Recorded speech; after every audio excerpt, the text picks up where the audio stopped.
La primera experiència va ser al gener del 2023 i vaig buscar un lloc intermig entre les comunitats lingüístiques que per mi era l'Aragó i el punt de l'autogestió era la cuina, o sigui, la comida, ens ho fem nosaltres, així tot és com a molt més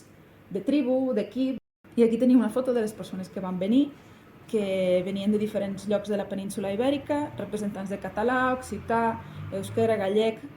Llavors, el que vam fer al primer retir s'assemblava més potser a una trobada. Vam fer excursions a la natura, que per mi és superimportant, o sigui, hi ha una dimensió corporal important de dir estem en un lloc, que en aquest cas era Campo, a la província d'Osca, de Huesca. Vam fer dinàmiques de pluja d'idees, com veieu aquí una foto, com podem cuidar l'activisme? Els pòstits, no? Ens vam dividir en grups segons els interessos, uns van anar a treballar en coses més, de colonialisme i feminisme, uns altres en un altre, segons l'interès de cada persona, que són diferents. I a la tarda vam treballar el dolor de llengua i vaig fer primer unes dinàmiques que eren una mica amb cançons per soltar el cos, perquè la gent pogués,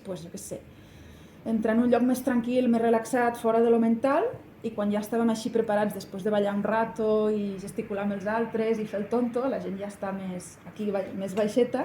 ens vam sentar i vam fer una meditació amb música, explorant com diferents emocions, la joia, l'alegria, la tristesa, l'estrès, amb diferents músiques, amb els ulls tancats perquè les persones poguessin una mica pensar en els pitjors moments o quines són les coses difícils per a ells de l'activisme, que poguessin emergir en el present, perquè clar, estàvem en un altre lloc, i ho vam fer a la tarda i va anar molt bé. I és després d'aquesta dinàmica, que va durar 1 hora de meditació, vam estar 2 hores i mitja en un cercle de paraula que estava programat per 1 hora, però era el moment que la gent tenia tantes ganes de parlar,